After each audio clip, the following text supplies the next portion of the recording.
উষা একাডেমির পক্ষ থেকে সবাইকে জানাচ্ছি স্বাগতম। আজকে আমাদের আলোচনার বিষয় রসায়ন দ্বিতীয় পত্র। তো রসায়ন দ্বিতীয় পত্রের যে টপিকটা আজকে আমরা আলোচনা করব সেটা হচ্ছে পরিবেশগত রসায়ন অধ্যায়ের আংশিক চাপ এবং ডাল্টনের আংশিক চাপ সূত্র, এই দুটো বিষয় সম্পর্কে। আসলে এই দুটো বিষয় সম্পর্কে আমাদের অনেক কিছুই অজানা থেকে যায়, তো যেগুলো আজকে আমরা আলোচনা করব। তো চলো জেনে নেই আংশিক চাপ এবং ডাল্টনের আংশিক চাপ সূত্র সম্পর্কে। তো আংশিক চাপ বলতে আমরা কি বুঝি? একটি গ্যাস মিশ্রণে কোনো নির্দিষ্ট তাপমাত্রায় যে আয়তন দখল করে, মিশ্রণের অন্তর্গত একটি গ্যাস যদি ওই একই তাপমাত্রায় এককভাবে সমান আয়তন দখল করে যে চাপ সৃষ্টি করে, তাই হলো আংশিক চাপ। আসলে বিষয়টা অনেক কমপ্লেক্স, এবং এই কমপ্লেক্স বিষয়টাকে কিভাবে সাধারণভাবে সিম্পলভাবে বুঝতে হয় সেটা আজকে আমরা আলোচনা করব। তো তোমাদের বোঝার সুবিধার্থে এখানে আমি 3টা বক্স আঁকিয়েছি, এবং দেখো এই যে প্রথম বক্সে আমি একটা অণু নিয়েছি এবং দ্বিতীয় বক্সেও আমি আলাদা একটা অণু নিয়েছি, এবং তৃতীয় বক্সে দেখো আমি এই যে 2টা আলাদা আলাদা অণু নিয়েছি সেই 2টা অণুকে একসাথে মিশ্রণ ঘটিয়েছি। এখানে একটা জিনিস তোমাদেরকে খুবই ভালোভাবে মাথায় রাখতে হবে, সেটা হচ্ছে আংশিক চাপের ক্ষেত্রে আমাদের একটা মিশ্রণ খুবই দরকার, মানে একটা মিশ্রণ দিয়েই আমরা আংশিক চাপটা বোঝাতে পারবো। এখন এই মিশ্রণের ক্ষেত্রে আমি যে অণুগুলো চুজ করব সেই অণুগুলো কেমন হবে? অবশ্যই আমি একটা অণু, 2টা অণু বা 3-4টা অণু যে কয়টাই নেই না কেন, প্রত্যেকটা অণু আমাদেরকে এমন চুজ করতে হবে যেগুলো একত্রিত হয়ে মিশ্রণ ঘটালেও তাদের নিজেদের মধ্যে কোনো বিক্রিয়া করবে না। কারণ যখন 2 বা ততোধিক অণু আমরা একত্রিত করে মিশ্রণ ঘটাবো, তখন অনেক অণুর মধ্যেই বিক্রিয়া করার সম্ভাবনা থাকে, এবং মনে রাখতে হবে যখনই অণুগুলো মিশ্রণ ঘটে বিক্রিয়া করবে তখন কিন্তু আমরা সেটাকে আংশিক চাপ বলতে পারবো না। কারণ আংশিক চাপ নিতে হলে আমাদেরকে এমন 2টা, 3টা বা 4টা এমন অণু নিতে হবে যেগুলো নিজেদের মধ্যে বিক্রিয়া ঘটাতে পারে না, যেগুলো নিজেরা নিজেদের মতো অবস্থান করে আংশিক চাপের ক্ষেত্রে সাহায্য করবে। তো চলো আমরা বুঝে নেই দ্বিতীয় কি আছে। তো এখানে আমি তোমাদের বোঝার সুবিধার্থে 3টা বক্স আবারও আঁকিয়ে দিয়েছি, এবং এই 3টা বক্সকে আমি দেখো ডিনোট করেছি।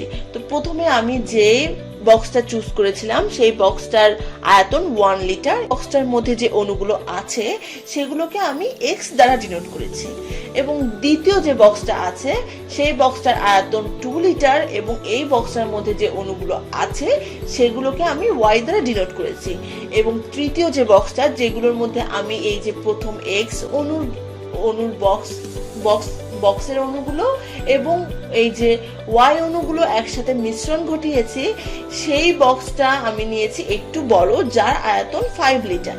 এবং এই বক্সে আমি আলাদা করে কোনো নাম দেইনি, কারণ যেহেতু এই বক্সের অণুগুলো x এবং y অণুগুলোই একত্রিত হয়ে ঘটিয়েছে, সেহেতু এই বক্সটার নাম দিয়েছি আমি x+y। কারণ এই বক্সটার মধ্যে x অণু এবং y অণু ব্যতীত অন্য কোনো কিছু নাই। কারণ আমাদের মাথায় রাখতে হবে, আমি যখন 2টা আলাদা আলাদা ডিফারেন্ট অণুকে একসাথে মিশ্রণ ঘটাবো তখন যেন তাদের মধ্যে আর কোনো তৃতীয় জিনিস না থাকে এবং তারা যেন নিজেদের মধ্যে বিক্রিয়া না ঘটায়, সেই কারণে আমি এদের নাম দিয়েছি x+y।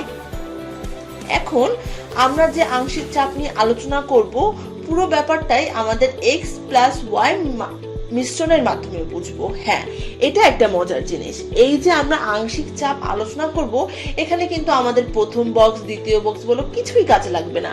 আসলে আমাদের আংশিক চাপ বুঝতে হলে একটা মিশ্রণ দরকার, মানে এমন একটা মিশ্রণ যেখানে আলাদা আলাদা অণু বা যাই থাকুক সেগুলোকে আমরা আলাদা করতে পারবো, ভেঙে ভেঙে বোঝাতে পারবো, এমন একটা মিশ্রণ দরকার। মানে মিশ্রণের মাধ্যমে আমরা আংশিক চাপটা খুব ভালোভাবে বুঝতে পারবো।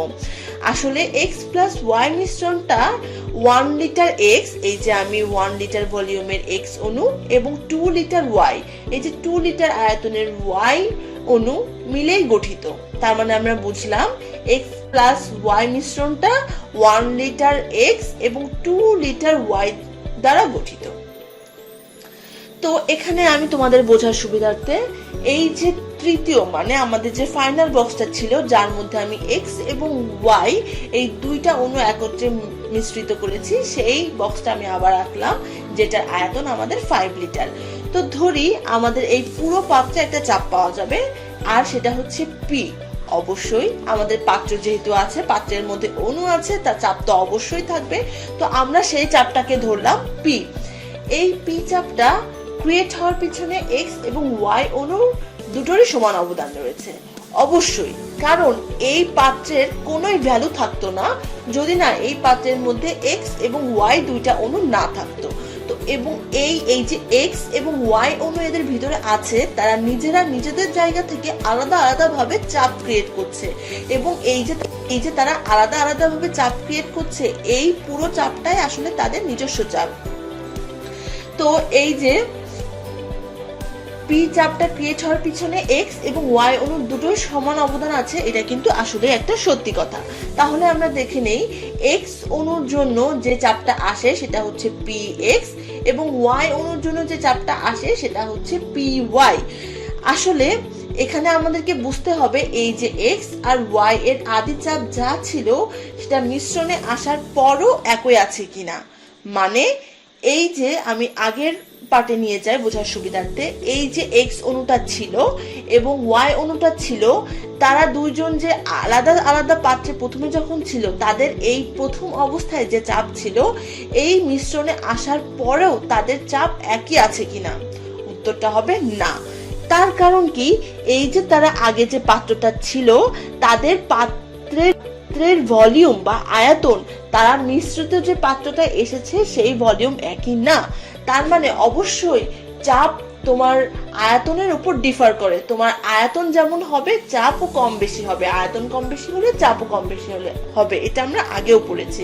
তো যেহেতু 1 লিটারের পাত্র থেকে এটা একটা বড় পাত্র, দ্যাট মিনস 5 লিটারের পাত্রে এসেছে, দ্যাট মিনস অবশ্যই তার চাপেরও পরিবর্তন হবে। এবং এই যে সেকেন্ড অণুটা মানে ওয়াই অণু যে 2 লিটারের পাত্র থেকে 5 লিটারের পাত্রে এসেছে, তো এক্ষেত্রেও তার চাপের অবশ্যই পরিবর্তন হবে। তার কারণ হলো এখানে দুইটা অণুই আলাদা ভিন্ন পাত্র থেকে এসেছে, হ্যাঁ যেটা আমি বললাম, এবং এই পাত্রের আকারে ভিন্নতার কারণে পাত্রের চাপেরও ভিন্নতা প্রকাশ পায়। তো এখানে আমি এই যে পুরো পাত্রের মধ্যে যে অণুগুলো আছে, সেই অণুগুলো যে চাপটা দিচ্ছে সেটাকে আমি পি দ্বারা ডিনোট করেছিলাম, তোমাদেরকে বলেছিলাম। এবং এই যে পি দ্বারা ডিনোট করেছি, এই পিটা কিন্তু সহজেই তৈরি হয়নি। এই পিটা তৈরি হয়েছে পি এক্স এবং পি ওয়াই দ্বারা, মানে এক্স এর দ্বারা যে চাপটা আসছে সেটা দ্বারা এবং ওয়াই এর দ্বারা যে চাপটা আসছে সেটা দ্বারা। অবশ্যই এক্স এবং ওয়াই অণু যদি না থাকতো, এর মধ্যে কোনো চাপই থাকতো না, কারণ এখানে দুইটা অণু এক্সিস্ট করে বলেই দুইটা আলাদা আলাদা চাপ আসছে, এবং এই দুইটা আলাদা চাপই যখন আসছে, এই দুইটা মিলেই হচ্ছে আসল পি। তার মানে বিষয়টা দাঁড়ায় এই যে আসল পি এর এক অংশ পি এক্স আর আরেক অংশ পি ওয়াই, মানে এক অংশ চাপ আসে এক্স এর থেকে, এক অংশ চাপ আসে ওয়াই এর থেকে। তো সারমর্ম এটাই দাঁড়ায় যে এক্স পি এর একটা আংশিক চাপ এবং ওয়াই পি এর একটা আংশিক চাপ। তো এই যে গ্যাসের মধ্যে টোটাল যে চাপটা আছে সেটাকে আমরা বলতে পারি এক্স এবং ওয়াই গ্যাসের আংশিক চাপ, যেটাকে আমরা পি এক্স এবং পি ওয়াই দ্বারা বোঝাচ্ছি। তার মানে পি এক্স এবং পি ওয়াই এই দুইটাই একটা মিশ্রণের আংশিক চাপ। তাহলে আমরা বুঝলাম যে আংশিক চাপ যে কোনো 1, 2, 3টা অণুর মিশ্রণের মাধ্যমে পেয়ে থাকি। এক্স্যাক্টলি এখানে আমি যদি এক্স ওয়াই বা জেড বা আরো কিছু অণু এনে একত্রে মিশ্রিত করতাম, যেগুলো তারা নিজেদের মধ্যে বিক্রিয়া ঘটায় না, তো সেক্ষেত্রে আমি যেটা পেতাম সেটা হচ্ছে এই যে প্রত্যেকের আলাদা আলাদা একটা নিজস্ব চাপ আসছে, সেই পুরোটা মিলেই একটা চাপ হচ্ছে। তার মানে মূল যে চাপটা হচ্ছে সেটার এক অংশ এক্স দিবে, এক অংশ ওয়াই দিবে, এক অংশ যদি জেড থাকে জেড দিবে, বা এক অংশ যদি আরো কোনো অণু থাকে তাহলে সেগুলো দিবে। তার মানে প্রত্যেকটার আংশিক আংশিক মিলেই হচ্ছে পুরো একটা চাপ। তো আমরা এটার দ্বারা আংশিক চাপ কি সেটা আমরা ভালোভাবে বুঝলাম। তো চলো এখন আমরা জেনে নেব ডাল্টনের আংশিক চাপ সূত্র কি। তো আমরা আগেই জেনেছি আংশিক চাপ সম্পর্কে, এখন আমরা ডাল্টনের আংশিক চাপ সূত্রের বিষয়টা বলতে কি বুঝি সেটা আমরা জানবো। তো ডাল্টন সাহেব বলেছেন, এই যে আমরা এখানে একটা যে পাত্রটা ছিল ফাইনাল পাত্র, যেটার মধ্যে আমরা আমাদের দুইটা গ্যাসের মিশ্রণ ঘটিয়েছি বা দুইটা অণুর মিশ্রণ ঘটিয়েছি, সেই পাত্রের ভলিউমটা হতে হবে বি।